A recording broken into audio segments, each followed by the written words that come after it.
रज़ायत साइले बेपर तुई सुल्तान लातन हर रज़ायत साइले बेपर तुई सुल्तान लातन हर रज़ायत साइले पर तुई सुल्तान लातन हर शाह बहरे अज़ी खानम अग़िस्नी या रसूल अल्लाह शाह बहरे अज़ी खानम अग़िस्नी या रसूल अल्लाह परेशानम परेशानम अग़िस्नी या रसूल अल्लाह परेशानम परेशानम अग़िस्नी या रसूल अल्लाह परेशानम परेशानम अग़िस्नी या रसूल अल्लाह परेशानम परेशानम या रसूल अल्लाह। ब्रदरान मिल्लत इस्लामी अस्सलामु अलैकुम व रहमतुल्लाहि व बरकातुहू। अल्हम्दुलिल्लाह अल्हम्दुलिल्लाहिल हन्नानिल मन्नान अल्लज़ी ख़लक़ल इंसान व अल्लमहुल बयान वस्सलातु वस्सलामु अला रसूलिही सय्यिदिल इंसी वल जान व अला आलिही व अस्हाबिही ज़विल खैरि वल इहसान अम्मा बअद फ़अऊज़ु बिल्लाहि मिनश शैतानिर रजीम बिस्मिल्लाहिर रहमानिर रहीम। लक़द कान लकुम फ़ी रसूलिल्लाहि उस्वतुन हसनह सदक़ल्लाहु मौलानल अज़ीम व बल्लगना रसूलुहुन नबियुल अमीनुल मतीनुल मुख्तारुल करीम व नहनु अला ज़ालिका मिनश शाहिदीन वश्शाकिरीन वल्हम्दुलिल्लाहि रब्बिल आलमीन। बारगाह रिसालत मुआब सल्लल्लाहु तआला अलैहि वसल्लम में दुरूद पाक का हदिया पेश करें। अल्लाहुम्मा सल्लि अला सय्यिदिना व मौलाना मुहम्मदिन मअदनिल जूदि वल करम व आलिही व अस्हाबिहिल किराम व इब्निहिल करीम व बारिक व सल्लिम सलातन दाइमतन सरमदन अबदा। अज़ीज़ान गिराम वक़ार, हर इंसान की ज़िंदगी दुनिया में इम्तिहान है। इसका नतीजा आखिरत में मिलने वाला है और हमारे इम्तिहानात जो शुरू होते हैं बुलूगियत के बाद, मर्द हो या औरत बालिग होने के बाद वह इम्तिहान के मैदान में कदम रख चुके हैं। और हमारी जवानी और हमारा बुढ़ापा अल्लाह ने अगर दिया है तो ज़रूरी नहीं कि हर इंसान बूढ़ा होकर के ही मरे, बाज़ को जवानी में मौत आ जाए, लेकिन जवानी और बुढ़ापा ये दो ऐसी फसलें हैं, दो ऐसे मौसम हैं जिन दोनों ज़िंदगियों में इम्तिहान होते हैं। लेकिन कड़ा इम्तिहान जवानी का है। बुढ़ापे में बहुत सारे लोग शरीफ हो जाते हैं, अल्लाह ताला उन्हें वापस सीधे रास्ते पर ले आता है, ये फजल करम है उसका। लेकिन जवानी जितने लोगों के पास आई है ये कड़ा इम्तिहान गुजार रहे हो।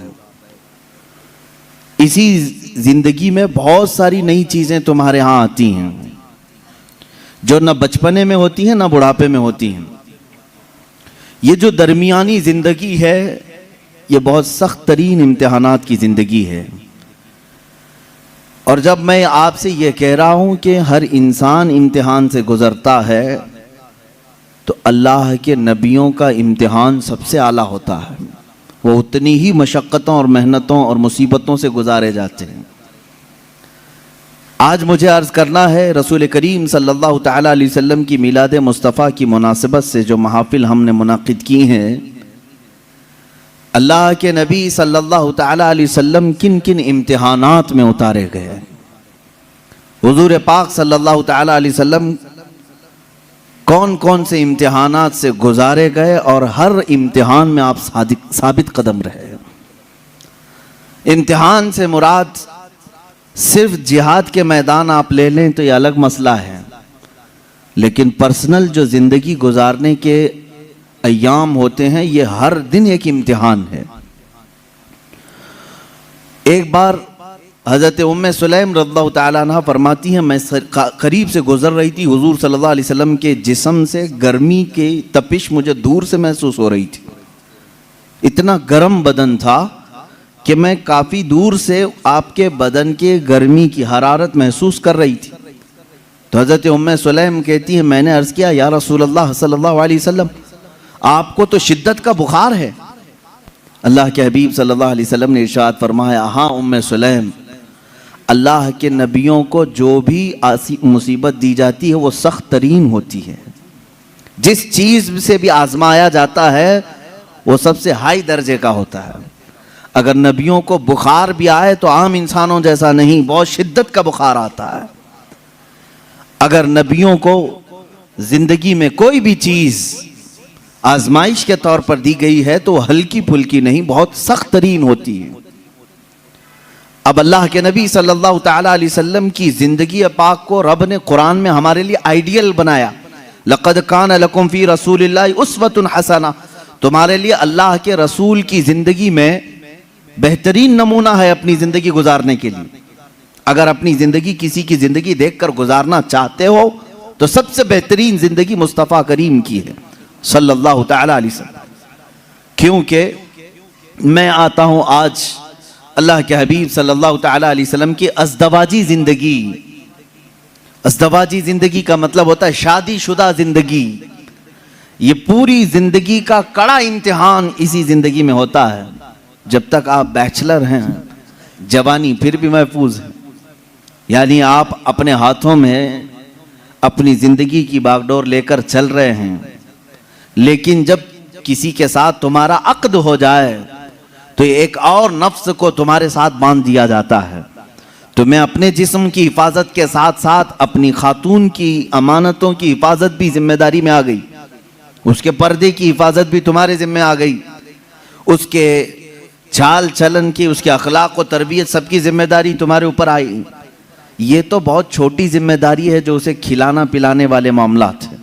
बाकी पूरी उसकी ज़िंदगी जो तुम्हारे ऊपर आई एक बड़ी आजमाइश है। एक औरत के साथ तुम इस कायनात में सही सलामत ज़िंदगी गुजार कर जा रहे हो तो इसका मतलब है कि एक बड़े इम्तिहान से कामयाब होकर निकले हो। बड़ा इम्तिहान है। अल्लाह रब्बुल इज़्ज़त ने यहाँ कायनात में हर एक के लिए जोड़ा रखा है, लेकिन आप देखें क्या हर औरत का मिजाज अपने शोहर से मिल जाता है? नहीं होता।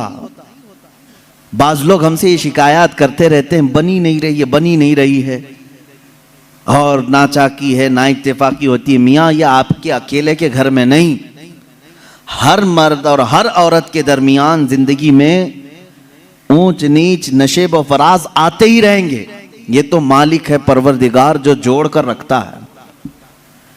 लेकिन दो मिजाजों को संभालना अपनी जिंदगी में, इसको कहा जाता है कि आदमी अब मैच्योर हो गया है।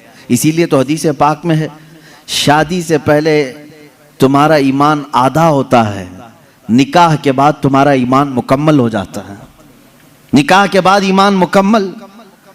तो बगैर शादीशुदा आधे लोग हो, शादी के बाद मुकम्मल हो रहे हो, मैच्योर हो रहे हो। क्यों? इसलिए कि जिम्मेदारियों का बोझ उठाने और रास्ता चलने की आदत उसे हो जाती है। तन्हा चलना और है, पूरी कायनात को लेकर चलना और है। अब यहां मुझे बताओ मेरे अजीजों, एक औरत के साथ जिंदगी गुजार कर दुनिया से जाना एक कठिन इम्तिहान है। वहीं मेरे आका सल्लल्लाहु ताला अलैहि वसल्लम ने 11 अज़वाज मुतहरात के साथ जिंदगी गुजारी और किसी एक से भी हुजूर सल्लल्लाहु अलैहि वसल्लम की एक शिकायत भी नहीं सुनी हमने। आज दुनिया में चाहे जो भी परहेजगार हों, जैसे भी हों, बड़े से बड़े बादशाहों की बीवियां हों, लेकिन उनको अपने शोहरों से कहीं ना कोई शिकायत होगी। कुछ भी हो सकती है, सब कुछ अच्छा रखा हो, लेकिन किसी दिन उसकी ख्वाहिश के मुताबिक उसकी मिठाई ना मिली तो उसे शिकायत है अपने शोहर से, मुझे मिठाई नहीं खिलाया आज। ये सब की जिंदगियों में औरतों को अपने शोहरों से कुछ ना कुछ शिकायत है। कोई भी उसके पसंद के कपड़े आप नहीं लाके दे सके, उसे आज अपने माँ बाप के घर जाना था, तुमने टाल दिया। उसके घर वाले आ रहे थे, उनके साथ तुमने सही बर्ताव नहीं किया। ये शिकायत अपने शोहर से वो रखती है। कुर्बान जाओ, ये 11 बीवियों में से सबसे पूछा गया, रसूलुल्लाह सल्लल्लाहु तआला अलैहि वसल्लम की हयात तुम्हारे साथ कैसी थी? वह अज़वाज मुतहरात कहती हैं, अल्लाह के नबी सल्लल्लाहु तआला अलैहि वसल्लम ने पूरी जिंदगी में हमें उफ तक न कहा। हम गलतियां करती थी, खता करती थी, लेकिन रसूल पाक सल्लल्लाहु तआला अलैहि वसल्लम उसे दरगुजर फरमाया करते थे। मेरे अजीजों, इसका मतलब है हुजूर सल्लल्लाहु तआला अलैहि वसल्लम को अज़दवाजी जिंदगी में भी आजमाया गया तो बड़े इम्तिहानों से। यहाँ हम एक बीवी के साथ इम्तिहान में आए हैं, रसूल पाक सल्लल्लाहु तआला अलैहि वसल्लम ने 11 अज़वाज मुतहरात के साथ अदल व इंसाफ का परचम बुलंद किया है। कोई एक बीवी भी शिकायत नहीं कर सकती। हुजूर पाक सल्लल्लाहु तआला अलैहि वसल्लम खुद अपनी हदीस में इरशाद फरमाते हैं, खैरुकुम लिअहलिही, तुम में सबसे बेहतर आदमी वो है जो अपने घर वालों के पास अच्छा हो, अपने अहलो अयाल के पास अच्छा हो, वो सबसे अच्छा आदमी है। हाँ, बाहर बहुत नेक बनता है, अंदर जाकर के सारी शराफत खत्म हो जाती है। ऐसे बहुत सारे लोग हैं, बाहर उनको देखा जाए तो उनके हाथ में तस्बीह, मुसल्ला सब कुछ है, औरतों के साथ बदतमीजी और बुरा सलूक भी है। ऐसे कई लोगों की औरतें भी शिकायत दर्ज कराती हैं और वो कहती हैं कि हमारे शोहर कोई नमाज कज़ा नहीं करते, और प्लस ये कि मेरे पास जो शिकायत आती हैं उसमें एक एडिंग ये भी रहती है, आपका कोई बयान भी मिस नहीं करते हैं। उसके बावजूद उनकी शिकायत ये होती है कि घर में उनका सलूक बहुत बुरा है, हमें खिंजीर कहते हैं, हमें कुत्ता कहते हैं। शोहरों के मुतालिक औरतों की शिकायत है मेरे से, मैं पर्टिकुलर किसी एक को टारगेट नहीं कर रहा। जिसकी जिंदगी में ये मामलात हैं वो तौबा कर ले, इसलिए कि मेरे आका सल्लल्लाहु अलैहि वसल्लम ने फरमाया, औरत तो औरत है, जानवर के साथ भी अगर तुमने बुरा सलूक किया तो क़यामत के दिन उस जानवर को भी बदला दिलाया जाएगा। वो जानवर अपने सींग निकाल कर तुम्हें मारेगा, क़यामत के दिन वो अपना बदला लेगा। उसके चेहरे पर अगर किसी ने मारा है, ना हक बगैर ईजा देने वाले जानवर को तुमने मारा है, तो उसका बदला क़यामत के दिन दिलाया जाएगा। औरत तो औरत है, और अल्लाह ताला ने तुम्हारे जिम्मे में दिया है, ये कह करके नहीं कि लो इससे जितना चाहे काम ले लो, बल्कि इस सिन्फ़े नाजुक को अल्लाह ने तुम्हारी तरबियत में अता किया है। यूं ही समझो कि अगर तुम्हारे पास कोई नर्म और नाजुक चीज सरपरस्ती और निगरानी के लिए दे दी जाए तो उसकी कैसी हिफाजत करते, उसी तरह से तुम्हें हिफाजत करने का हुक्म है। अब और एक बात, हुजूर पाक सल्लल्लाहु तआला अलैहि वसल्लम की जो अज़दवाजी जिंदगी है, आइली जिंदगी उसको कहें, हुजूर सल्लल्लाहु तआला अलैहि वसल्लम की जो शादीशुदा जिंदगी है, इसके मामलात ऐसे हैं कि सारी बीवियां ऐसे हुजूर के पास नहीं आ गई थी कि वो पहले से बहुत ही आला किस्म की अखलाक और किरदार और सारे तमाम तर सिफात लेकर नहीं, बल्कि मुहद्दिसीन फरमाते हैं हुजूर पाक सल्लल्लाहु तआला अलैहि वसल्लम की सोहबत ने उन्हें कामिल बनाया है। यहां से एक बात पता चलती है कि तुम पहले से हूर ढूंढ रहे हो, पहले से ऐसी हो कि उसके अंदर ये क्वालिटी होनी चाहिए। अल्लाह के रसूल सल्लल्लाहु तआला अलैहि वसल्लम ने निकाह करके उन्हें कामिल बनाया है। औरतों की अखलाक, औरतों की जो आदात होती हैं वो सब में होती हैं। अज़वाज मुतहरात जो हुजूर के निकाह में आई, औरतों वाली सिफात उनके अंदर भी थी, उनके अंदर भी थी। जैसे कि हजरत आयशा सिद्दीक़ा रज़ियल्लाहु तआला अन्हा के मुतालिक कई हदीसों में मिलता है, छोटी उम्र की थी। हुजूर पाक सल्लल्लाहु तआला अलैहि वसल्लम ने हर मकाम पर उनकी तरबियत की और उन्हें एक मह कामिल बनाया, बल्कि उम्मत के कई सहाबा का उस्ताद उन्हें बनाया। हजरत आयशा सिद्दीक़ा ने इतनी हदीसें मेरे आका से रिवायत की कि हमारी आधी शरीयत उनकी रिवायत की हुई हदीसों से चल रही है। लेकिन वो निकाह में जब आई थी, कई मर्तबा के मामलात हैं। हुजूर पाक सल्लल्लाहु ताला अलैहि वसल्लम के साथ उनके कैसे मामलात थे, अपनी बीवियों के साथ हुजूर का सुलूक कैसा था। वो कायनात के आका व मौला हैं, लेकिन अपनी औरतों के लिए हुजूर शोहर ही थे। शोहर, जिस तरह एक औरत को अपने शोहर के साथ बात करने की इजाजत है, खेलने की इजाजत है, लुत्फ उठाने की इजाजत है, हुजूर पाक सल्लल्लाहु ताला अलैहि वसल्लम की हर बीवी को यह इख्तियार हासिल था। अल्लाह के नबी सल्लल्लाहु ताला अलैहि वसल्लम अपने घर जाते तो उसी अंदाज से रहते जैसे एक शोहर मोहब्बत करने वाला अपनी बीवी के साथ रहता है। यानी तुम्हारा मनसब, तुम्हारा ओहदा, अल्लाह ताला ने हुजूर को जो मनसब अता किया वो किसी को नहीं मिला, लेकिन रसूल करीम सल्लल्लाहु अलैहि वसल्लम ने अपनी बीवियों के साथ शोहर वाला सलूक फरमाया। ये कहने का मतलब क्या है मेरे अजीजों, हो सकता है तुम कंपनी के सेठ हो, तुम्हारे हाथ के नीचे 100 मुलाजिम काम कर रहे हो, लेकिन घर में जाओ तो सेठ नहीं शोहर ही बन के जाओ। हो सकता हो तुम उस्ताद हो बाहर, तुम टीचर हो, तुम्हारे सैकड़ों की तादाद में शागिर्द हो, घर जाकर के भी टीचर ही ना बनो, घर जाकर के भी प्रोफेसर ही ना बनो, बल्कि घर में तुम अपनी बीवी के साथ तुम शोहर ही हो। तुम कंपनी के सेठ बाहर, तुम उस्ताद बाहर, लेकिन खातून के साथ शोहर वाले सुलूक। शोहर वाले सुलूक में यह होना चाहिए, कभी औरत तुम्हारे साथ मजाक कर ले तो इस तरह बिगड़ने की जरूरत नहीं कि बाद लोगों के मुतालिक ये सुना है, वो कहते हैं बाहर 200 लोग मेरे हाथ के नीचे काम करते हैं, तू कैसी औरत है, तुझे बात करने की तमीज नहीं। बाहर जानती हो मेरे कितनी इज्जत होती, बाहर जानती हो लोग मुझसे टाइम लेते हैं बात करने का, और तू मेरे साथ तू तड़ाक करती है। मेरे अजीजों, अल्लाह ताला ने उसे तुम्हारा हमराज बनाया है, शरीके हयात बनाया है, लाइफ पार्टनर है। उसको इतना इख्तियार दिया करो जितना तुम उसके साथ इख्तियार रखते हो। ये मेरे आका सल्लल्लाहु अलैहि वसल्लम की जिंदगी पाक, घरेलू हालात की खुशगवार जिंदगी हुजूर की मैं बताऊं। माँ आयशा सिद्दीक़ा रज़ियल्लाहु ताला अन्हा एक कुंवारी औरत हैं, बाकी हुजूर सल्लल्लाहु अलैहि वसल्लम की सारी अज़वाज मुतहरात जितनी भी आई या तो बेवा थी या मुतल्लका थी। हजरत खदीजा रज़ियल्लाहु ताला अन्हा सबसे पहले निकाह में आई हुजूर सल्लल्लाहु अलैहि वसल्लम की। हजरत खदीजा बिनते खुवैलिद मक्का की मशहूर खातून थी, आपके अखलाक की वजह से पूरे मक्का वाले आपको ताहिरा कहते थे, आपका लक़ब ताहिरा था। आपका निकाह पहले अबू हाला नाम के एक शख्स से हुआ, उनके इंतकाल के बाद अतीक नामी एक दूसरे शख्स से हुआ, फिर उसके इंतकाल के बाद 2 शादियां ऑलरेडी हो चुकी थी आपकी, फिर आपकी उम्र 40 साल की हुई।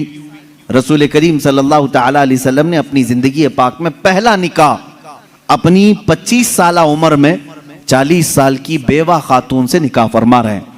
हुजूर पाक सल्लल्लाहु ताला अलैहि वसल्लम का यह निकाह बड़ी सादगी से हुआ, और हुजूर अकरम सल्लल्लाहु ताला अलैहि वसल्लम पर सबसे पहले ईमान लाने वाली भी आपकी शरीक हयात खदीजा रज़ियल्लाहु ताला अन्हा ही हैं।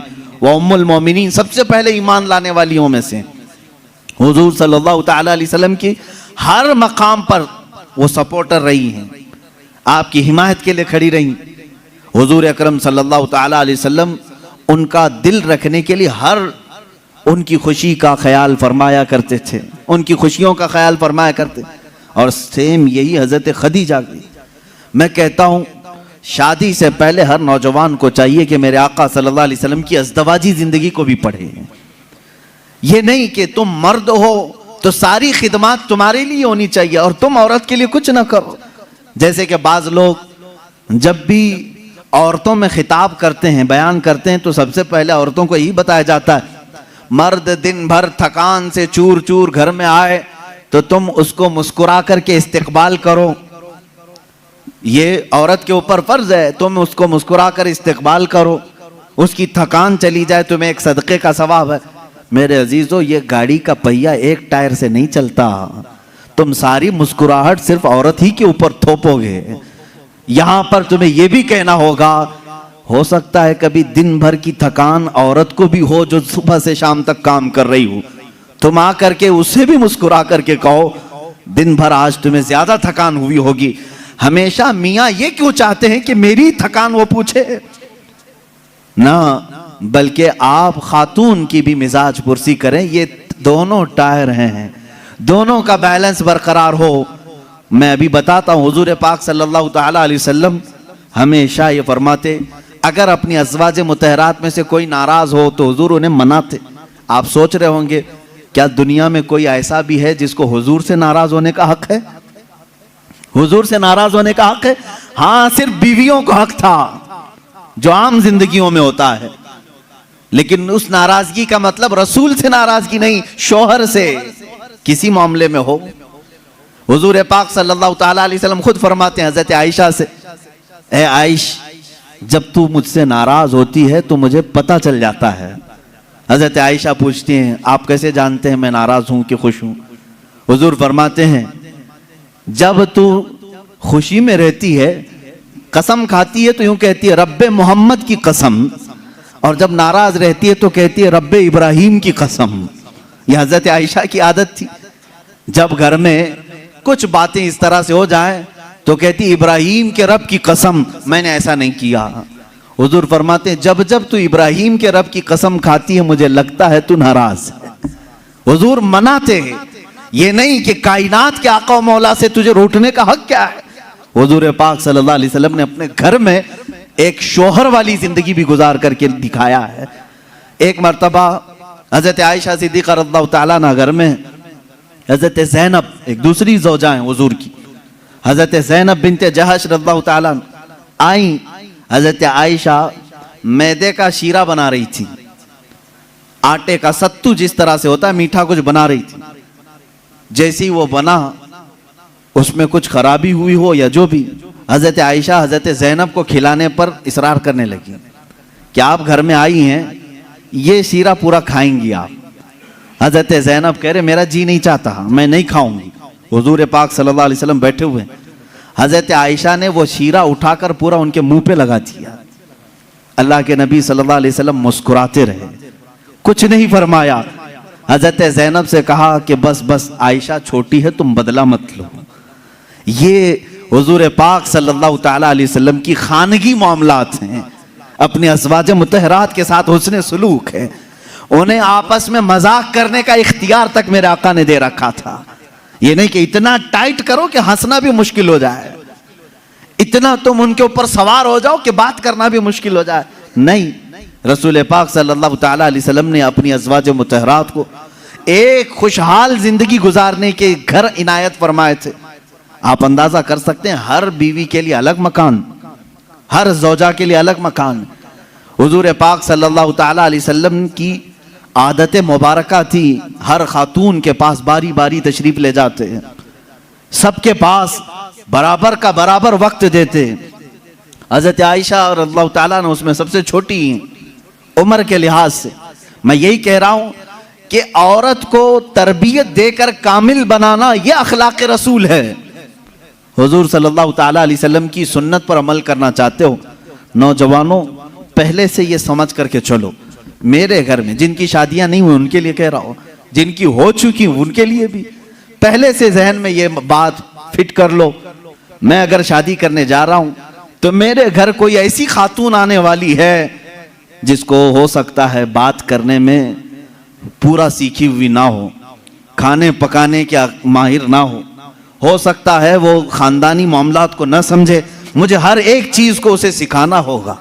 तुम अगर पहले से ये सब चीजें जहन में रखोगे तो झगड़े और ना इत्तेफाकी की बात नहीं आई।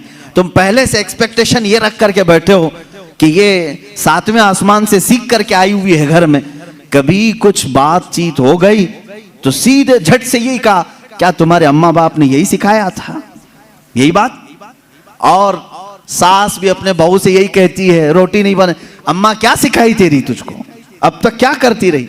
मेरे अजीजों, रसूल पाक सल्लल्लाहु ताला अलैहि वसल्लम के पास हजरत आयशा जब आई, 9 साल की उम्र में थी, उनकी सहेलियां कहती हैं आटा गूंथते गूंथते वो सो जाती थी, उसी में सो जाती थी, रात हो जाती थी। हुजूर पाक सल्लल्लाहु ताला अलैहि वसल्लम ने एक दिन भी सख्ती नहीं फरमाई कि आयशा आटा गूंथते गूंथते सो गई, आटे में ही हाथ रह गए। हुजूर अकरम सल्लल्लाहु ताला अलैहि वसल्लम ने उन्हें मह कामिल बनाया। ये अल्लाह के रसूल सल्लल्लाहु अलैहि वसल्लम के अखलाक करीमा है।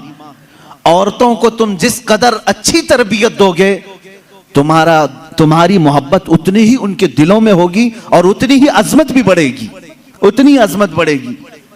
और रसूल पाक सल्लल्लाहु ताला अलैहि वसल्लम की इस अजीम सुन्नत पर भी अमल होगा। बाज लोग ये सोचते हैं कि फुल हाई क्वालिफाइड चाहिए, पूरी तरह से मैच्योर चाहिए, तो तुम्हारा ये एक्सपेक्टेशन बाज दफा तुम्हें धोखा दे देता है। तुम जो कुछ भी सोच करके रखे हो वो नहीं आई, चिड़चिड़ हो जाता है, दिमाग में अलग अलग वसवसे आने लगते हैं, फिर दूसरे का ख्याल आने लगता है, और फिर दूसरी भी वैसी निकली तो क्या करोगे। इसीलिए अखलाक रसूल ये है। अल्लाह के नबी सल्लल्लाहु अलैहि वसल्लम के पास वो औरतें आई जो अलग अलग खानदान की थी, अलग अलग मिजाज की थी, अलग अलग कबीलों की थी।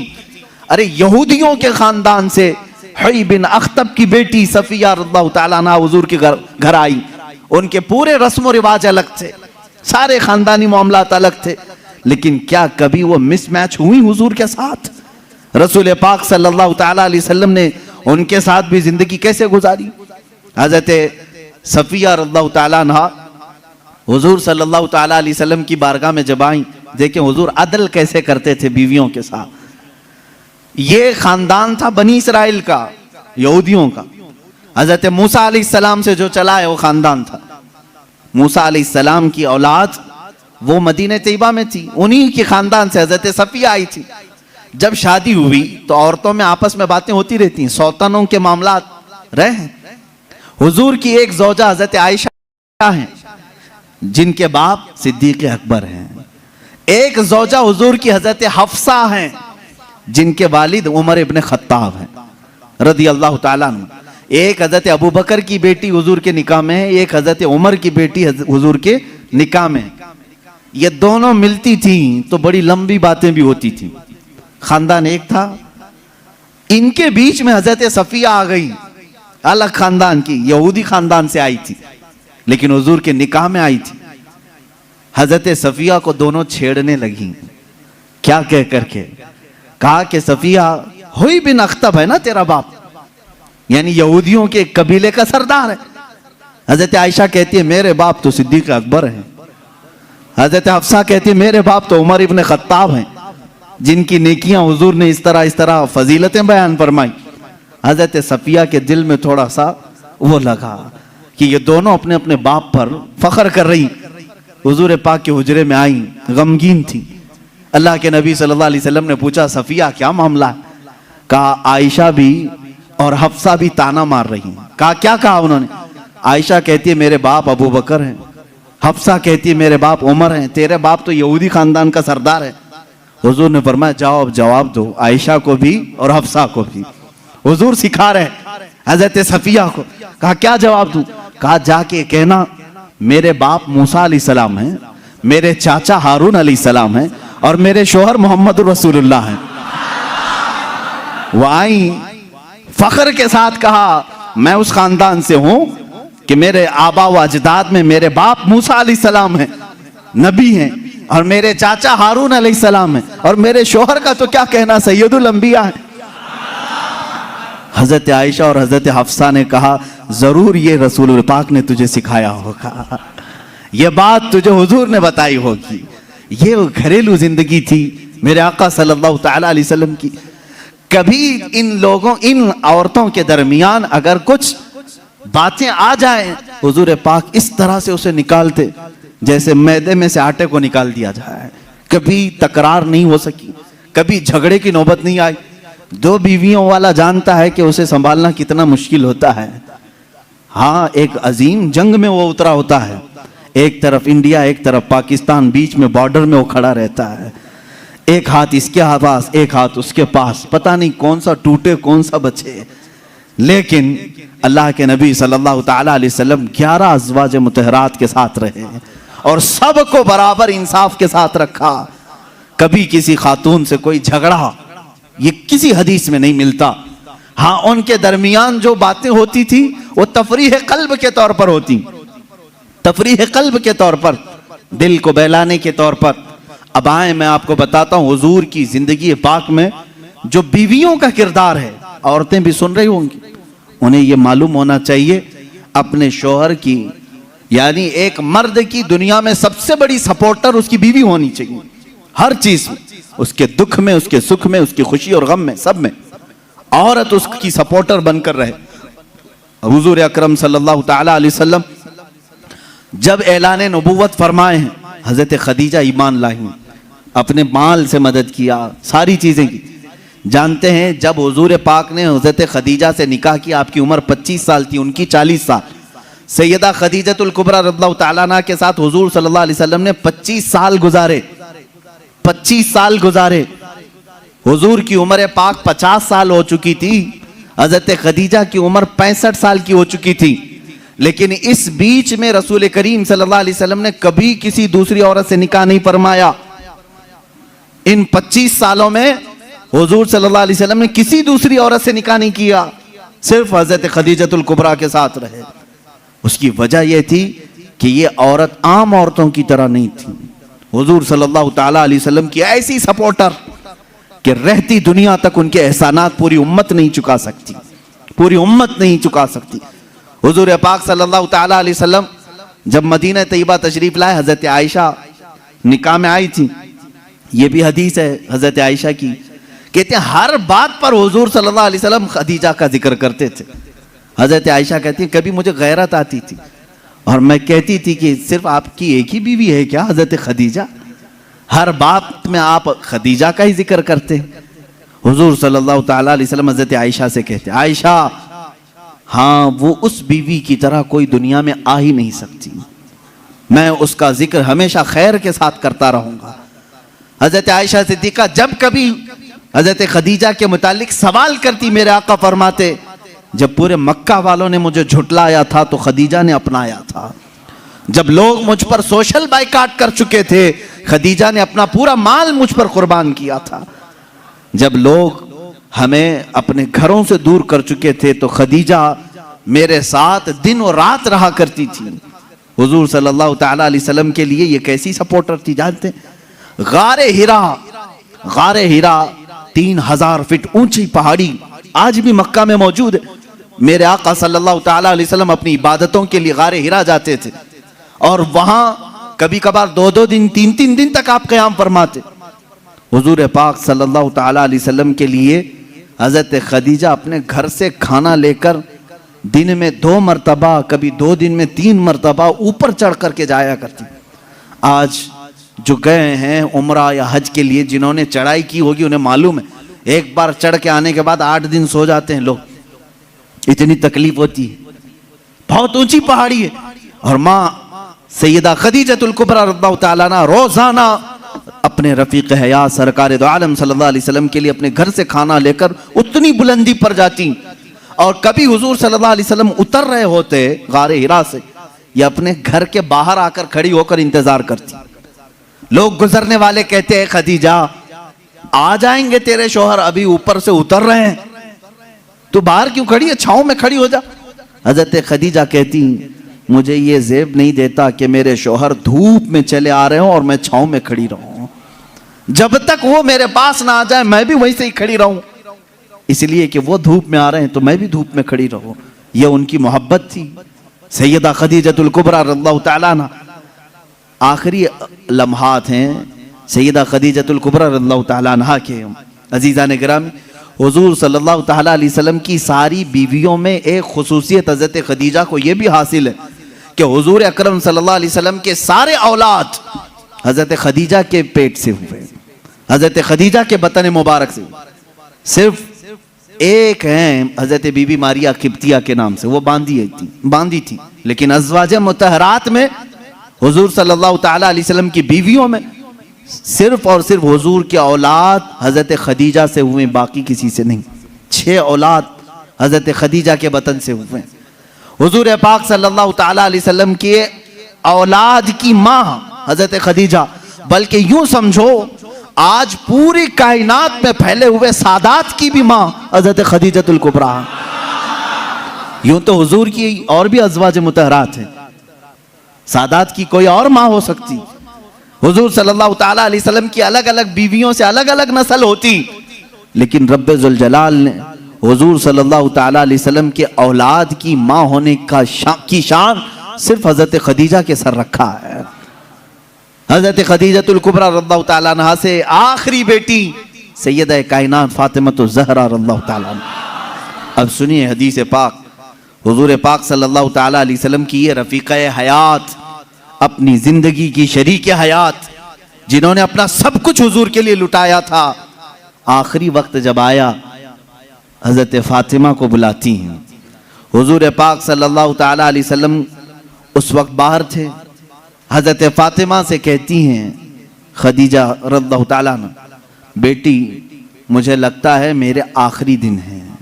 हजरत फातिमा रज़ियल्लाहु ताला अन्हा की उम्र छोटी थी उस वक्त, और कहती क्या है, मुझे मेरी तबीयत की फिक्र नहीं, फातिमा मेरे जाने के बाद अपने बाबा का खूब ख्याल करना।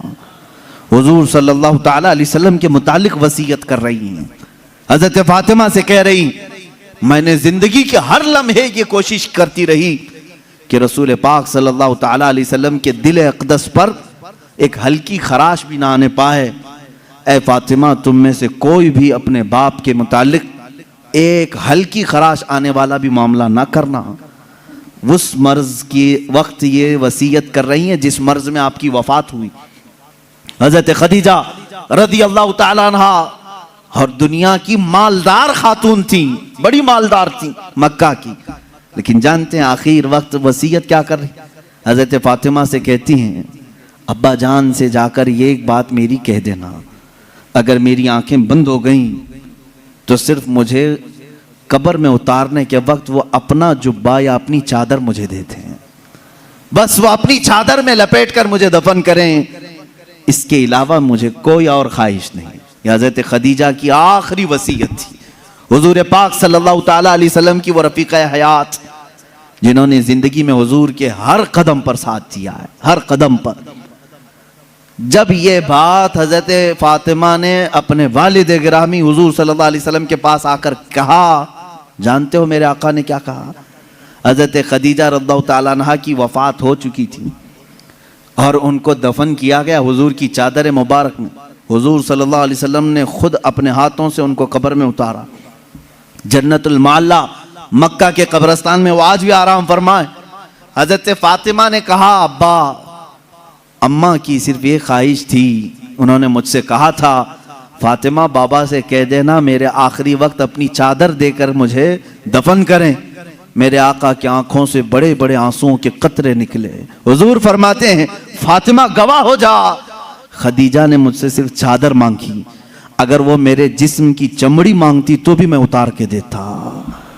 अल्लाह के रसूल सल्लल्लाहु अलैहि वसल्लम ने फरमाया, अगर मेरा जिल्द वो मांगती, अगर मेरे जिस्म से वो मेरी जिल्द मांगती, वो भी मैं उसे उतार कर देता। हुजूर पाक सल्लल्लाहु अलैहि वसल्लम की बेइंतहा मोहब्बत थी इस रफ़ीक़े हयात के साथ, हत्ता के जिस साल हजरत खदीजा की वफात हुई वो पूरे साल का नाम हुजूर ने आमुल हुज़्न रखा, ये गमों का साल है। मेरे आका सल्लल्लाहु अलैहि वसल्लम बहुत गमगीन थे आपकी वफात पर। एक लाइफ पार्टनर दुनिया से चला जाए तो मेरे अजीजों वाकई दिल का सदमा है ये। लोग तो ये समझते हैं बीवी खेलने का नाम है, बीवी सिर्फ और सिर्फ मजे लेने का नाम है, एक मशीन का नाम है, अपने घरों के काम काज कराने वाली बांदियों का नाम है। ऐसा नहीं है, बल्कि तुम्हारा और उसका जिस्म जब मिलता है तो यूं समझ लो अब जिस्म दो होंगे लेकिन जान एक हो जाती है। और वही हकीकी जिंदगी है। जिनकी जिंदगियों में इस तरह की मोहब्बत नहीं, वो जहन्नम बन जाती है दुनिया में। शोहर छोटी छोटी बात पर औरत के पीछे लगा हुआ है, औरत छोटी छोटी बात पर मर्द के सर पर चढ़ी हुई है। कौन सी खाक जिंदगी गुजार रहे हो। रसूल पाक सल्लल्लाहु ताला अलैहि वसल्लम ने आसमानों की खबर दी, हजरत खदीजा ने कबूल कर ली। यह और बात है कि वह अल्लाह के रसूल थे, उनकी हर बात तस्लीम करना जरूरी, लेकिन वो हमारे लिए नमूने अमल भी है। अल्लाह ने कुरान में हमारे लिए फरमाया, तुम्हारे लिए रसूल की जिंदगी सबसे बेहतरीन नमूना है, आइडियल है। औरतों को चाहिए कि वो माँ खदीजा के अखलाक को सीखें, अपने शौहर के साथ कहाँ कहाँ खड़ा होना चाहिए। और मर्दों को ये चाहिए कि अपनी बीवियों की मुआसात, उनकी गम के मुतालिक उनके हालात की खबरगिरी कैसे किया जाए। जब बीमार हो जाए औरत तो तुम्हारे ऊपर यह फर्ज है मेरे अजीज कि उसकी तीमारदारी करो। आज कितनी बुरी रस्म है, कितना बुरा रिवाज। जैसे औरत बीमार हो जाए उसे भगा दिया जाए, जाओ अम्मा के पास, मायके में चली जाओ, जब ठीक ठाक होना तो आ जाना। तुमने उससे जो कबिलतू कहा था, निकाह में कबूल किया था, क्या सिर्फ अच्छी अच्छी चीजें कबूल किया था? यही हाल अगर तुम्हारे साथ हो जाए, निकाह कर लिया, 4 महीने के बाद तुम्हारा पैर सड़ गया, क्या करेगा, क्या करोगे? मेरे अजीजों, जिंदगी में दोनों किस्म के मामलात मैंने देखे। बाज वो औरतें हैं जो अपने मर्दों की माजूरी के जमाने में भी उनके साथ लगी रही और वो जन्नती औरतें हैं। और इसी तरह बाज वो मर्द हैं जिन्होंने औरतों की बीमारी में भी उनका साथ दिया। मैं जानता हूं ऐसे मामलात। मेरे सामने एक मामला ऐसा आया था जो दिल दहला देता है। मैं अक्सर बच्चों से कहा करता हूं, यह हकीकी वाकया है मेरे अजीज, चंद सालों पहले का हकीकी वाकया। शौहर और बीवी नई नई जिंदगी थी, शादी के बाद दोनों एक दूसरे से मोहब्बत करते थे, लेकिन अचानक बीवी को एक बीमारी शुरू हो गई। ऐसी बीमारी के चेहरे पर बुरे दाग आ गए, बड़ी बड़ी फुंसियां होती, फट जाती और जख्म हो रहा था, देखने की काबिल नहीं रह रही। एक दिन शौहर बाहर गया, एक्सीडेंट हो गया। शौहर गया, एक्सीडेंट हो गया और उसके बाद वापस आया तो उसकी आंखें जा चुकी थी, नाबीना हो गया। उसको घर लाया, खातून उसकी तीमारदारी करती रही, इयादत करती रही। सही हो गया, लेकिन पकड़ करके चलाना पड़ता था। लेकिन बीवी की बीमारी ऐसी थी कि दिन ब दिन वो गलती जा रही थी, घटती जा रही थी और वो दाग भी बढ़ते जा रहे थे। लेकिन उसके लिए एक खुशी ये थी कि शौहर उसे देख नहीं रहा है। औरतें तो यही चाहती हैं ना कि अगर मेरी बदनुमा कोई चीज हो तो कम से कम मेरे मर्द से छुपी रहे। तो उसे एक खुशी ये थी कि शौहर देख नहीं रहा है, आंखें जा चुकी। इसी हालत में उसकी तकरीबन 2 साल या 3 साल गुजर गए। 2-3 साल के बाद औरत को डॉक्टरों ने कहा भी था कि ये बड़े खतरनाक मर्ज में है, इससे इलाज मुश्किल है, इसका इलाज मुश्किल है।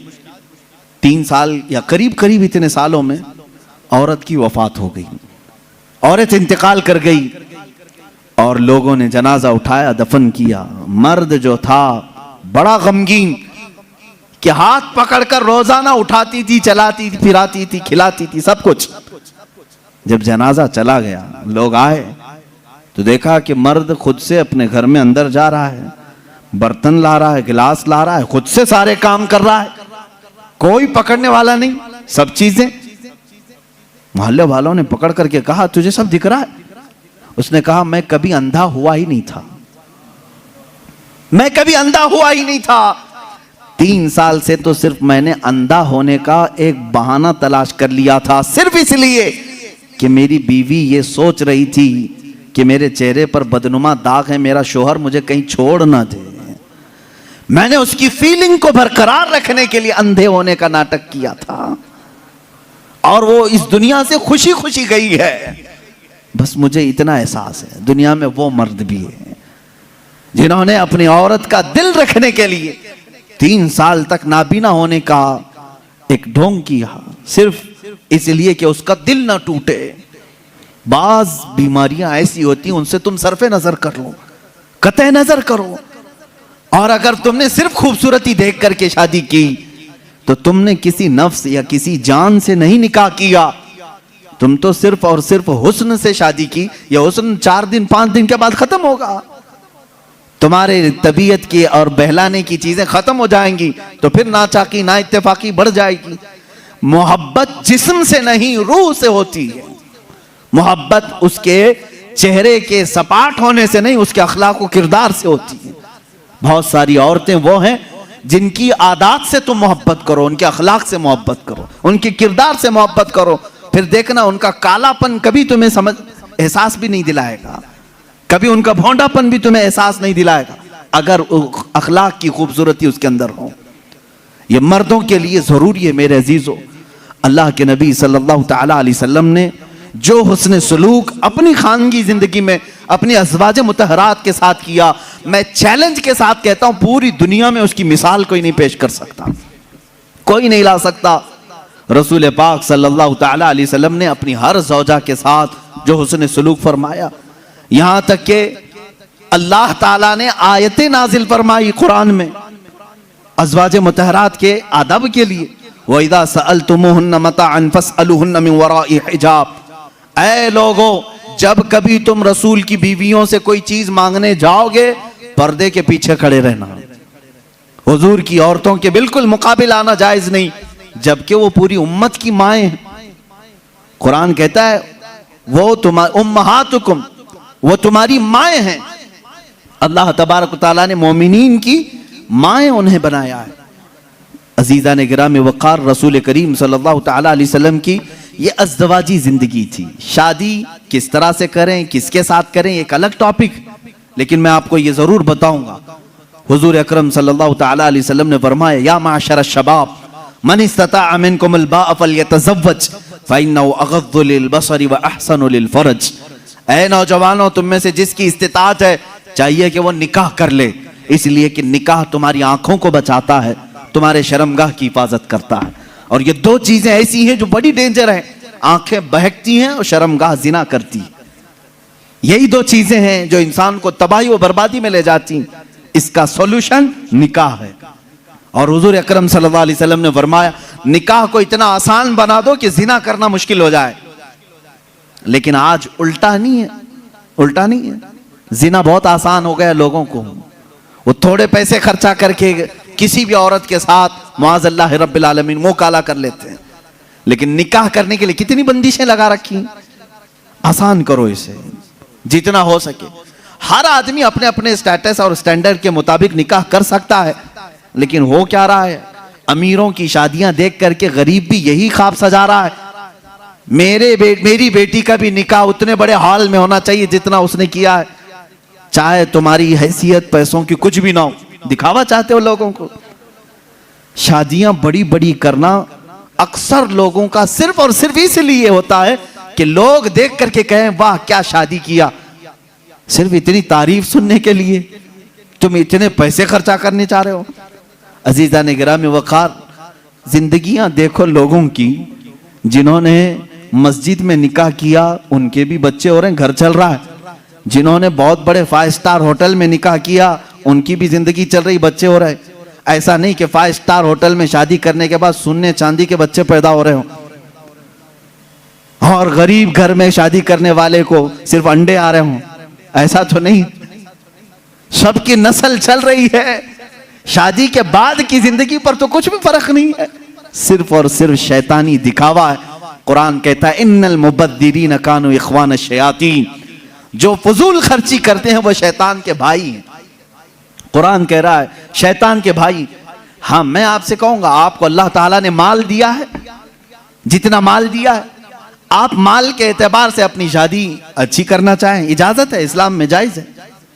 आप अल्लाह की नेमतों का इजहार कर रहे हैं, लेकिन उन लोगों से मेरा यह सवाल है जिनके पास है नहीं, कर्जे ले ले करके दिखावा कर रहे हो, क्या जरूरत है, क्या जरूरत है। अगर लोग तुम्हें कहते हैं कि अरे बहुत छोटी शादी किया, तो लोगों को कहने दो, इसलिए कि शादी उनके लिए नहीं किया, तुम्हारे दामाद के लिए, बेटी के लिए किया है। मियां बीवी जब दोनों राजी हैं तो इन दोनों के मुतालिक क्या तुम्हारा टेंशन है, किस बात की फिक्र है।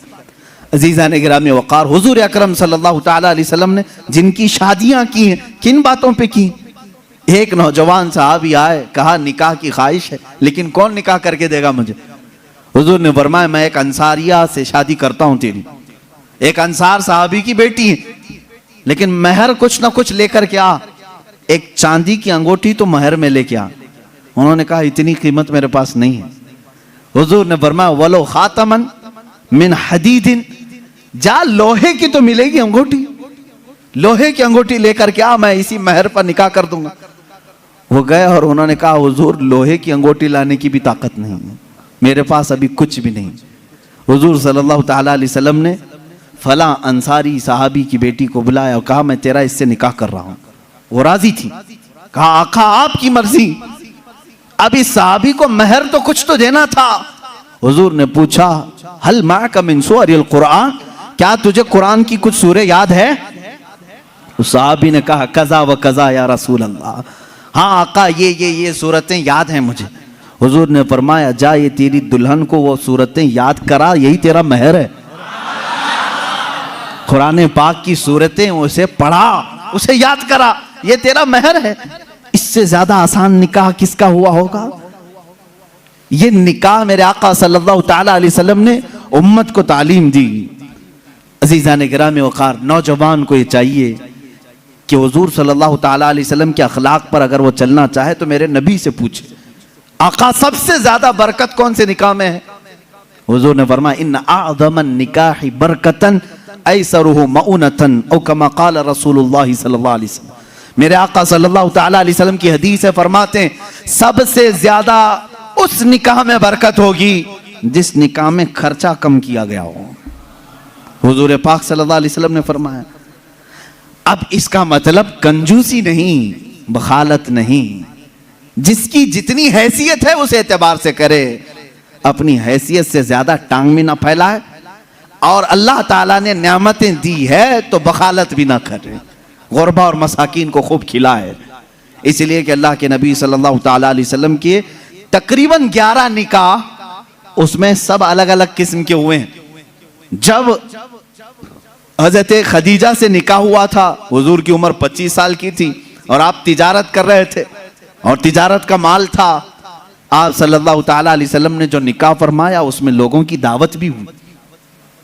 एक निकाह हुआ हजरत सौदा रज़ियल्लाहु ताला अन्हा से, वो उस निकाह में सिर्फ खजूरें बांटी गई और कुछ भी नहीं। फिर हुजूर सल्लल्लाहु ताला अलैहि वसल्लम ने हजरत ज़ैनब से निकाह किया, हजरत मैमुना से निकाह किया, उसमें तो बकरा ज़बह करके वलीमा किया हुजूर पाक ने, और उतनी बड़ी दावत किसी और में नहीं। क्यों? ये मैं हालात बता रहा हूं। जब तुम्हारे पास माल था या माल आया है उस एतबार से तुम्हें करने की इजाजत है, और जब ना हो तो कर्जा लेकर के दिखावा करने की इजाजत शरीयत ने नहीं दी है। शादियों के लिए इस तरह से लोग मकरूज हो जाते हैं।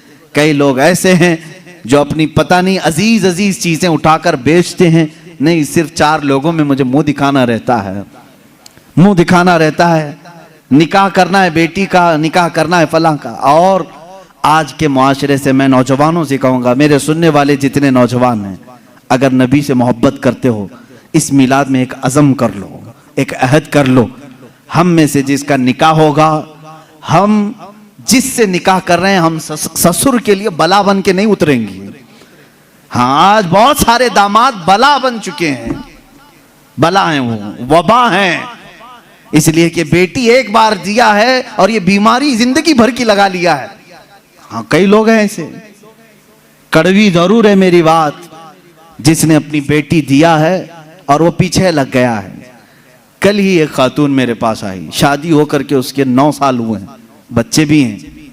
वो रोती हुई आई, कह रही है कि मेरी माँ, उसकी माँ बेवा है, उसके बाप का इंतकाल हो चुका था बरसों पहले, और बरसों पहले मेरे बाप की जो प्रॉपर्टी थी खानदानी, वो मेरी बेवा माँ को मिली है, वो कुछ लाख रुपए आ गए हैं। और जैसे ही मेरे घर में मालूम हुआ है, शोहर ने मुझे बाहर निकाल के घर भेजा है, जा तेरी अम्मा को जो प्रॉपर्टी में मिला है उसमें से 2 लाख मांग के लेके आ।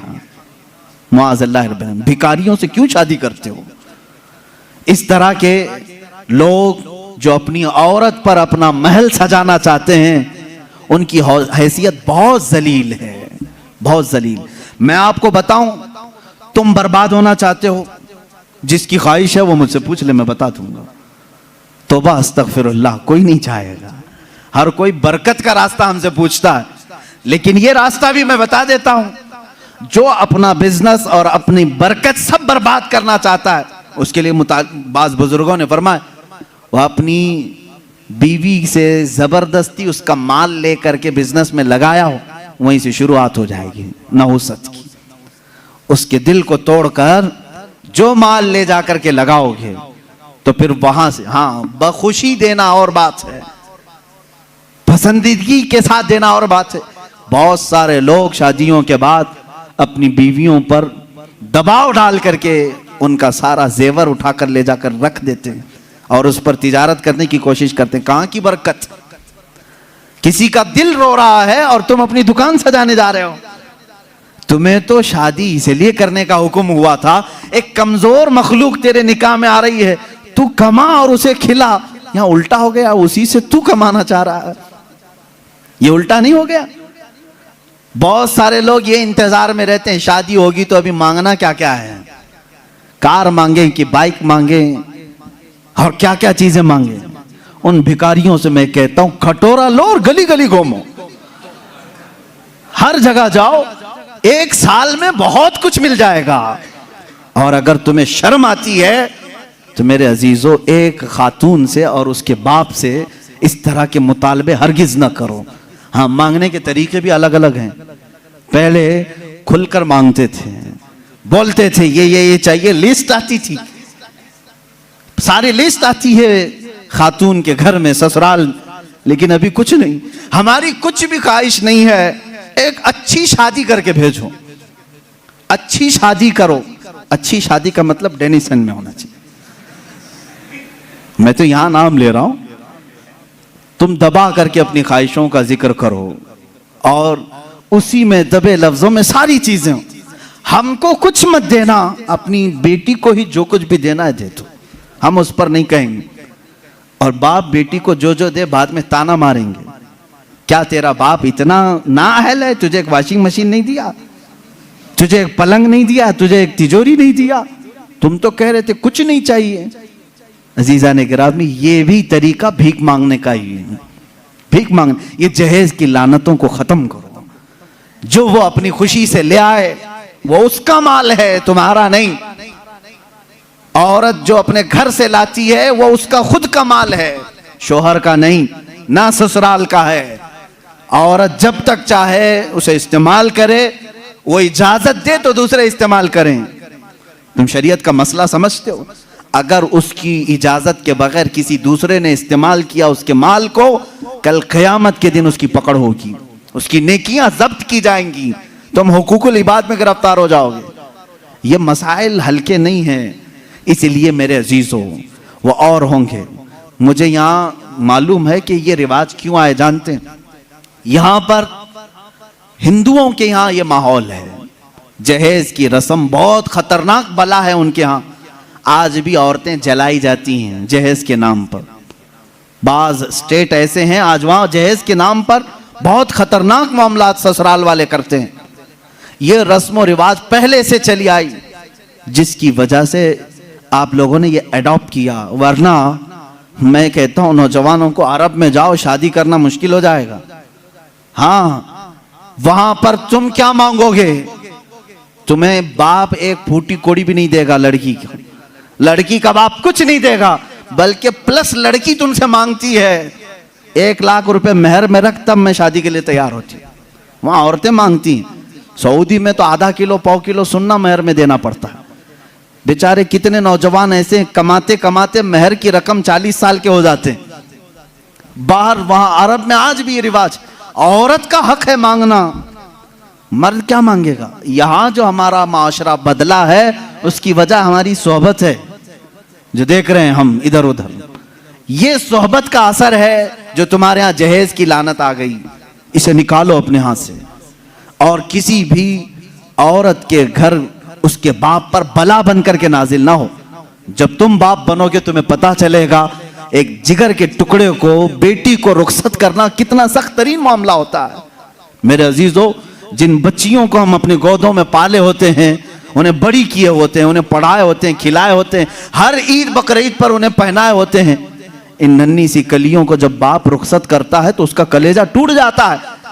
फिर तुम जानते नहीं, उसके घर से पूरी की पूरी जात लेकर के आ रहे हो, फिर उस पर प्लस तुम्हें और माल भी चाहिए, पैसे भी चाहिए। क्या ये रिवाज हमारे यहाँ नहीं है? रस्म करो तो लड़की के घर में, शादी करो तो लड़की के घर में। पूरे इस कार्यक्रम में सिर्फ वलीमा एक ही है जो मर्द के घर में होता है, बाकी क्या है सब औरत के घर में करना है। बच्चा हो जाए चिल्ला उसके घर में। हाँ, जितने भी रस्म है, अरे शादी की तारीख फिक्स करनी है, तुम अपने घर में भी तो करा सकते थे, नहीं लड़की के घर में ही करेंगे जाके। जब जब जाएं पूरे खानदान को लेकर उतर जाएं, राशन खत्म हो जाए। ये बला नहीं है तो और क्या है। घर के किचन पर मुसीबत नाजिल होती है हर महीने 2 महीने में। ये इस तरह की हरकत किसी एक घर के साथ जो हो रही हैं, इस सिलसिले को कब खत्म करें, कब बंद करें। वो रसूल पाक सल्लल्लाहु ताला अलैहि वसल्लम की जिंदगी पाक के आला निकाह, आपको मालूम है हजरत उम्मे हबीबा रज़ियल्लाहु ताला अन्हा हुजूर की एक ज़ौजा हैं। हुजूर पाक सल्लल्लाहु ताला अलैहि वसल्लम पर ईमान लाई थी, अबू सुफियान की बेटी हैं, हजरत अमीर मुआविया की सगी बहन है। उम्मे हबीबा जिसके निकाह में थी वो उबैदुल्लाह बिन जहश, वो भी इस्लाम लाए। दोनों इस्लाम लाए और हबशा हिजरत करके गए थे। जो पहली हिजरत हुई मुसलमानों की वो हबशा। वहां जाने के बाद उनके साथ एक दर्दनाक मामला ये पेश आया कि इनका शोहर उबैदुल्लाह बिन जहश इस्लाम छोड़ करके ईसाई बन गया और शराब पीते पीते मर गया। उसी हालत में मुर्तद होकर मरा। हजरत उम्मे हबीबा के दिल में बड़ी चोट थी, बड़ा जख्म था। हुजूर पाक सल्लल्लाहु अलैहि वसल्लम को जब ये इत्तिला दी गई, उम्मे हबीबा एक तो अपना वतन छोड़कर हिजरत करके गई, दूसरा गम उसके शोहर ने दीन बदल लिया, तीसरा ये कि वो मर भी गया शराब की हालत में। अब वो तन्हा है परदेश में, उनका अपना वतन नहीं है। रसूल करीम सल्लल्लाहु ताला अलैहि वसल्लम ने वहां के बादशाह जो नजाशी, वो भी इस्लाम कबूल कर चुके थे, उनको खत लिखा, अपने पास से एक सहाबी को भेजा अपना वकील बना करके, कहा ऐ नजाशी ये मेरा वकील है, तुम्हारे दरबार में आ रहा है। उम्मे हबीबा बेवा हो चुकी, मेरे वकील की मौजूदगी में उम्मे हबीबा का निकाह मेरे साथ कर दो। हुजूर ने ये निकाह का ऑर्डर दिया वकील बनाकर। वकील दरबारे नजाशी में आया। नजाशी बादशाह ने उम्मे हबीबा को जब ये खबर सुनाई, वो खुशी से रोने लग गई थी, खुशियों से रोने लगी। वो कह रही थी कि मेरा एक शोहर छोड़ा, मैं समझ रही थी जिंदगी उचाट हो गई, लेकिन कायनात के आका और मौला ने अपने निकाह में मुझे कबूल किया। और नजाशी के बादशाह, नजाशी जो बादशाह थे हबशा के, उनके दरबार में निकाह हुआ। खुतबा खुद नजाशी ने पढ़ा और हुजूर सल्लल्लाहु अलैहि वसल्लम के साथ निकाह हुआ। हुजूर उस वक्त रसूल करीम सल्लल्लाहु अलैहि वसल्लम मक्का में थे, हुजूर पाक मक्का में थे।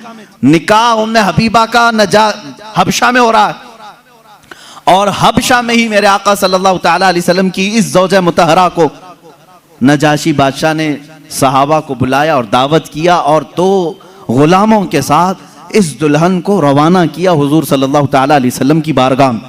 मुझे बताओ कितने झमेले थे, मंगनी कहाँ है, ये बीच में तारीख फिक्स करने वाले मामलात कहाँ हैं, रोजा खुलाने वाले मामलात कहाँ हैं, चांद सलामी कहाँ गई, ये सब मामलात चले गए। हुजूर मक्का में हैं, उम्मे हबीबा हबशा में है, निकाह नजाशी कर रहे हैं और दुल्हन सिर्फ 2 लोगों के साथ रुखसत होकर दरबारे रसूल में आ रही। मुझे बताओ कायनात का सबसे आला दूल्हा वो है और सबसे आला दुल्हन वो है। उनकी जिंदगी क्या हमारे लिए नमूने अमल नहीं है, हमारे लिए आइडियल नहीं है। अजीज़ा ने गिरामी वक़ार, हुजूर पाक सल्लल्लाहु ताला अलैहि वसल्लम की आइली जिंदगी सिर्फ किस्से बयान करने के लिए नहीं, अपनी जिंदगी में अमल करने के लिए। हुजूर की सीरत अपनाने के लिए है, सिर्फ सुनाने के लिए नहीं। ये बात समझ लो। आप मिलाद की मजलिसों में मेरे आका का जिक्र सुनने आते हैं तो ये कहानियों की तरह मत सुनो, अमल करने की नीयत से सुनो। और अगर किसी ने ये नीयत नहीं किया तो उसे सीरत सुनने का कोई फायदा नहीं और ना कोई सवाब है। जब जब महफिल में बैठे तो ये नीयत करें, हुजूर की सीरत जो भी सुनूंगा अमल की कोशिश करूंगा। अजीज़ा ने गिरामी वक़ार, मैं समझता हूं हमारी महफिलें कबूल हो जाएंगी अगर किसी ने अमल का एक भी इरादा कर लिया, अगर तय कर लिया कि मुझे करना है। अब आओ, मैं जो बात कह रहा था वो अधूरी रह गई। हुजूर पाक सल्लल्लाहु अलैहि वसल्लम ने नौजवानों से कहा तुम में से जिसकी ताकत है वो निकाह करें। हुजूर से पूछा गया किससे निकाह करें, कैसी औरत होनी चाहिए। निकाह से पहले के मामलात, औरत को तलाश करना ये अहम मसला है। जरूर इस चीज में अपना वक्त लगाएं। मैं नहीं कहता कि तलाशना नहीं चाहिए, तलाशें, इसलिए कि वो तुम्हारी नस्ल उससे चलने वाली है, तुम्हारा खानदान उससे आबाद होने वाला है। तो खाली तुम गोरा चट्टा रंग देखने के पीछे न पड़ो, बल्कि पूरे एक घर को चलाने वाली, बल्कि तुम्हारे बच्चों की पहली यूनिवर्सिटी है, पहली दरसगाह है, तुम उस दरसगाह को लाने जा रहे हो, तो क्या क्या उसके अंदर क्वालिटी होनी चाहिए वो देखो। लोग खाली फोटो देखकर ये रंग काली है गोरी है, काली है गोरी, इसी पर लगे हो। हुजूर पाक सल्लल्लाहु ताला अलैहि वसल्लम ने फरमाया, दुनिया में जो भी निकाह करता है उसके 4 मकसद में से एक होता है, या तो औरत का हुस्न जमाल देख के निकाह करता है, या औरत के पैसे देख करके करता है, बहुत मालदार है, बड़े बाप की बेटी है, सुनो ऐसे दामाद हो। हुजूर सल्लल्लाहु अलैहि वसल्लम ने फरमाया, या तीसरा मकसद ये होता है कि बड़े खानदान वाली है, यानी हसब और नसब आला है, हम तो शेख थे वो पठान है, या फिर और किसी बड़े खानदान की है। पहला खूबसूरती, दूसरा पैसा, तीसरा खानदान। हुजूर ने फरमाया चौथा एक मकसद है, वो अच्छा है। हुजूर फरमाते हैं या तो फिर उसके अखलाक व किरदार देखकर निकाह करता है, ये 4 में से कोई एक। और रसूल करीम सल्लल्लाहु अलैहि वसल्लम ने हर एक का रिजल्ट भी बताया। जिसने सिर्फ हुस्न और जमाल देखा और कुछ भी नहीं देखा, खूबसूरती देखी, मेरे आका फरमाते अन करीब अल्लाह उसे फितने में मुब्तला करेगा। फितने में मुब्तला क्या, वो खुद अपनी बीवी पर शक करने लग जाएगा चंद दिनों के बाद। खूबसूरत है, पता नहीं कौन देख रहा है मेरी बीवी को, इधर से छुपाओ उधर से छुपाओ, और अगर वो कहीं निकल गई तो शक करने लग जाएगा, किससे बात करके आई, किससे तेरा ताल्लुक है, पूरी जिंदगी जहन्नम बना के रखेगा, फितनों में मुब्तला हो जाएगा। मैं ये नहीं कह रहा कि खूबसूरत लड़की से शादी नहीं करना चाहिए, करो, लेकिन उसके साथ जो देखने का हुक्म है वो भी देखो। खूबसूरत औरतें, खूबसूरत लड़कियां तुम्हारे लिए नुकसानदेह नहीं, अच्छी हैं, लेकिन उसके साथ जो देखने का हुक्म है वो देखना जरूरी। मेरे आका सल्लल्लाहु अलैहि वसल्लम ने दूसरे नंबर पर फरमाया, जिसने सिर्फ माल देख करके निकाह किया, बहुत पैसे वाला घर है, निकाह करो इससे, क्योंकि निकाह के साथ गाड़ी घोड़ा सब आएगा।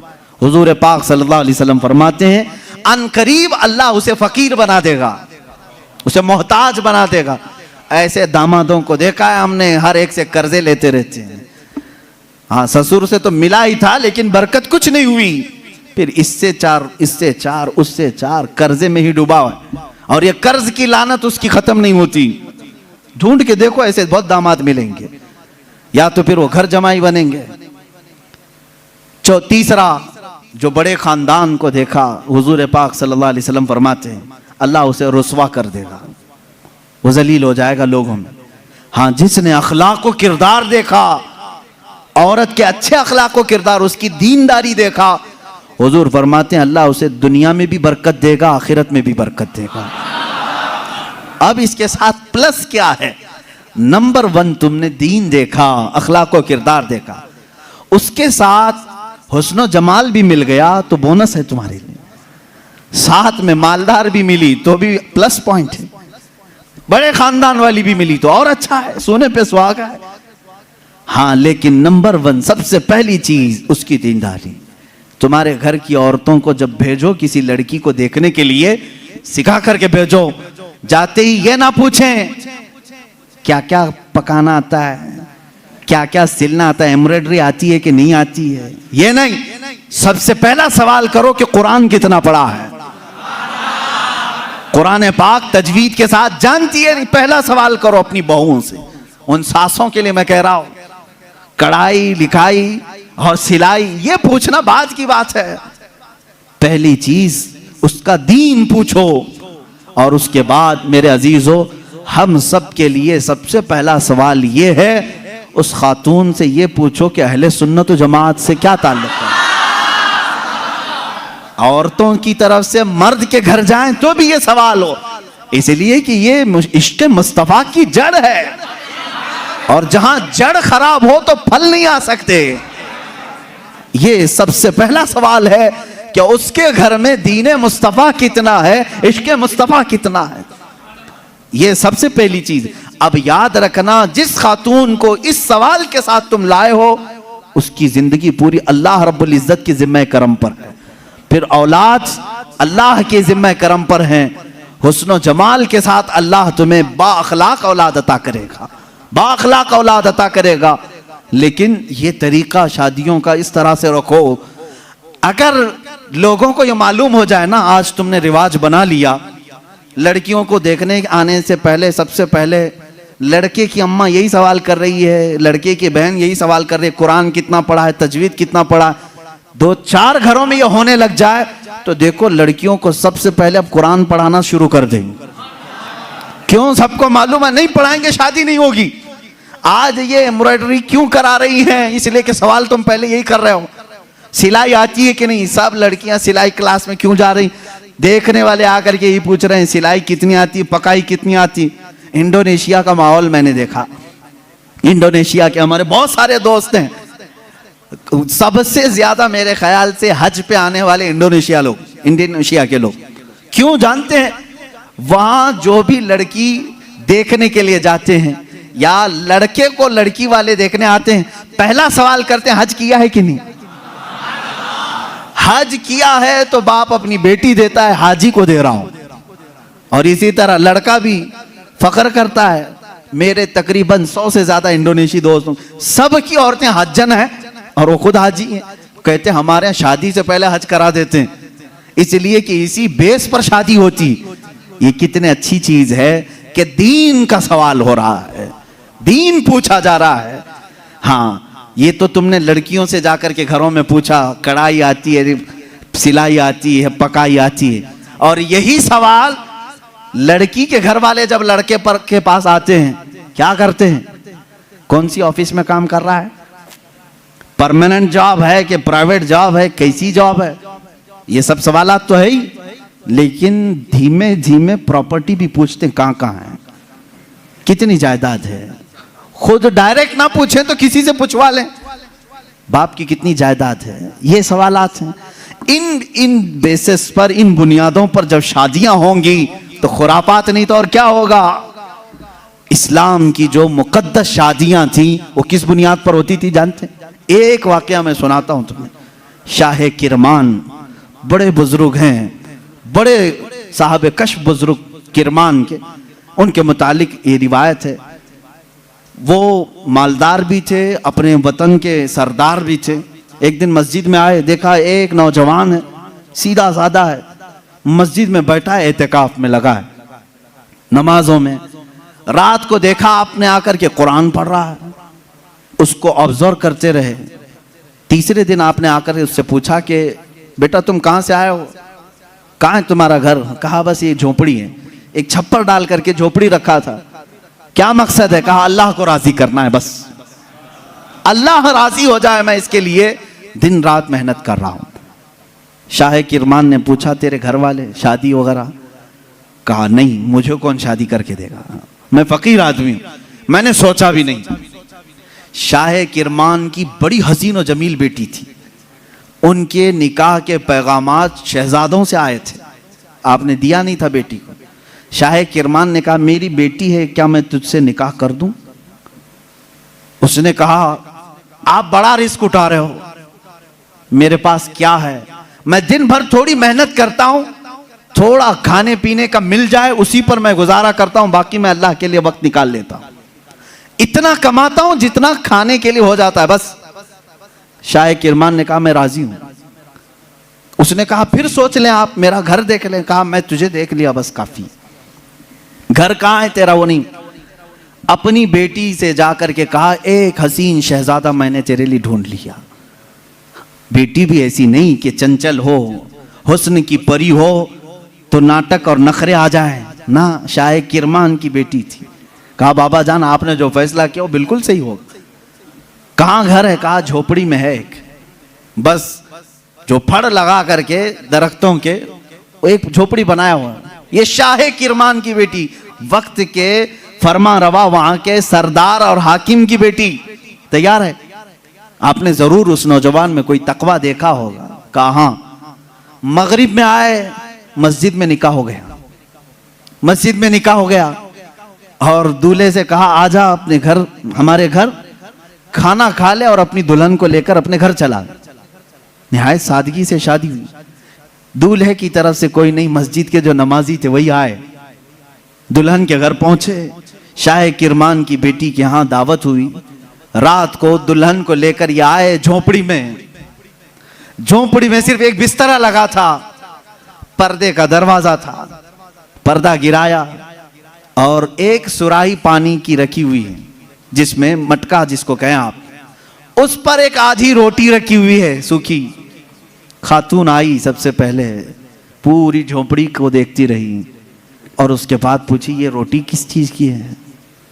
कहा आज कमाई के लिए नहीं गया, आज शादी थी तो आज आधी रोटी खाया हूं, कल के लिए इसको रखा हूं। आधी रोटी बचा कर कल के लिए रखा हूं। वो रोने लगी। खातून कहती मुझे लगता है मेरे बाप ने गलत फैसला किया, मैंने तेरी बड़ी तारीफ सुनी थी। वो नौजवान कहता है मुझे मालूम था बड़े घर की औरतें हमारे साथ कैसे रह सकती हैं, तुम बड़े बाप की बेटी हो। वो शहजादी कहने लगी ना, बड़े बाप की बेटी बड़े घर की तमन्ना नहीं कर रही है, मुझे मेरे बाप ने कनाअत और तवक्कुल सिखाया है अल्लाह की जात पर। मुझे इस बात का एहसास हो रहा है कि मेरा निकाह मेरे बाप ने उस शोहर के साथ किया जो आज खा करके कल के लिए बचा रहा है। क्या तेरा इतना यकीन नहीं जो आज आधी रोटी दे सकता है वो कल भी तेरा रिस्क देगा? तवक्कुल तेरा क्यों नहीं अल्लाह की जात पर कि आज जो तुझे खिलाया वो कल भी खिलाएगा? तूने बचा करके इस तरह रखा तो मुझे एहसास हुआ। मेरे अजीजों, ये है वो इस्लामी शादियां। नौजवान इतना परहेजगार कि आई हुई खातून उससे बड़ी परहेजगार, उससे बड़ी मुतवक्किला, अल्लाह की जात पर यकीन रखने वाली। यहां सारी चीजें मैंने इसलिए सुनाए नौजवानों, जिंदगी सिर्फ हंसी खुशी खेल कूद पिकनिक सैर सपाटे के नाम नहीं, एक दूसरे की जिंदगियों में उतर जाने का नाम है। एक बहुत ही एतमाद के रिश्ते का नाम है। दोनों के दरमियान इतना एतमाद हो, इतना भरोसा हो। अब शोहर और बीवी का भरोसा, एक और भी बात मैं बताऊं, बीवियां भी सुन रही होंगी, औरतें भी। जो औरत अपने मर्द से मोहब्बत करती है और जो मर्द अपनी औरत से मोहब्बत करता, सिर्फ मोहब्बत करने वालों के लिए पैगाम है। क्या तुम ये चाहते हो कि तुम्हारी बीवी हमेशा तुम्हारे साथ रहे? यहां हो सकता है आप डर करके बोले या खुशी से बोले, कुछ भी बोलो आप, लेकिन जो मोहब्बत करने वाला वो कहेगा हाँ मुझे तो रहना है। बाकी जिसके लिए आफत है वो तो कुछ भी बोलेगा। औरतें जो मोहब्बत करने वाली, मैं ये कहूंगा, क्या तुम चाहती हो कि तुम्हारा शौहर भी हमेशा तुमसे मोहब्बत करे और तुम हमेशा उसके साथ रहना चाहती हो? तो मेरे अजीजों, बुजुर्गों ने लिखा है, वो कितने बेवकूफ हैं वो लोग जो आपस में एक दूसरे से मोहब्बत करते हैं। दुनिया में हर औरत चाहती है कि मेरा शौहर छोड़ के कहीं ना जाए। मर्द ये चाहता है कि मेरी औरत मेरे अलावा किसी और को न देखे। उन दोनों के लिए चाहिए कि कल क़यामत के दिन जब फैसला हो जाए, मेरे आका सल्लल्लाहु अलैहि वसल्लम ने फरमाया, अगर दोनों की नेकियां आ गई, पास हो गए, तो जन्नत में भी अल्लाह ताला उन्हें साथ रखेगा। और अगर उसमें से एक बेनमाजी था तो मर्द दोजख में जा रहा होगा, औरत जन्नत में जा रही होगी। औरत बेनमाजी थी, मर्द नमाजी था, मर्द जन्नत में जा रहा होगा, औरत दोजख में जा रही होगी। मैं ये समझता हूं मोहब्बत करने का एक तकाजा ये होनी चाहिए कि जब दुनिया में हम एक दूसरे को छोड़कर रहना पसंद नहीं करते तो एक दूसरे को नेकियों की इतनी तलकीन करो कि कल क़यामत के दिन भी नाम पुकारा जाए तो हमारा दोनों का नाम जन्नत में जाने वालों में हो। मैं भी उसके साथ हूं, वो मेरे साथ हो, ये मोहब्बत है। औरत को चाहिए कि अपने मर्द को नमाजों की तलकीन करे, मर्द को चाहिए कि अपनी औरत को नमाजों की तलकीन करे। ये है इस्लामी जिंदगी जिसमें आप खुशियों की और बहुत सारी मुसर्रतों की बहारें देखेंगे। अल्लाह के नबी सल्लल्लाहु तआला अलैहि वसल्लम की आइली जिंदगी और आपकी अज़दवाजी जिंदगी पर मुझे आज गुफ्तगू करनी थी। जो कुछ भी मैंने कहा है मेरे अजीजों, ये नमूने अमल है हमारे लिए। अल्लाह रब्बुल इज़्ज़त हमारे सबके बच्चों के मुस्तकबिल नेक फरमाए। हर आने वाली दुल्हन को मौला ताला आने वाले ये घर वालों के लिए बरकतों और रहमतों का जरिया बनाए और दोनों के घरों में इत्तेहाद और इत्तेफाक मोहब्बतें नसीब फरमाए। ना चाकी ना इत्तेफाकी तलाक जैसी बहुत सारी नहुसतों से अल्लाह हमारे घरों की हिफाजत फरमाए। अल्लाह रब्बुल इज़्ज़त हमारी इन महाफिल की बरकत से हर एक की ज़िंदगी खुशहाल फरमाए। जिनकी बीवियां बदकार हो चुकी हो मौला उन्हें सीधे रास्ते पर ला। जिनके शोहर बिगड़ चुके मौला उनको सिराते मुस्तकीम अता फरमाए। जिनके औलाद नाफरमान हो चुके हसनैन करीमैन के सदक़े मौला उन्हें सालेह बनाए, नेक रास्ते पर चलाए। व आखिरु दावाना अनिल हम्दुलिल्लाहि रब्बिल आलमीन। कल की महफिल इंशाअल्लाहुल अज़ीज़ मीलाद मुबारका की आखिरी महफिल है। आखिरी मतलब इस सेशन की आखिरी, अल्लाह करे कि मौत तक कभी आखिरी महफिल ना हो।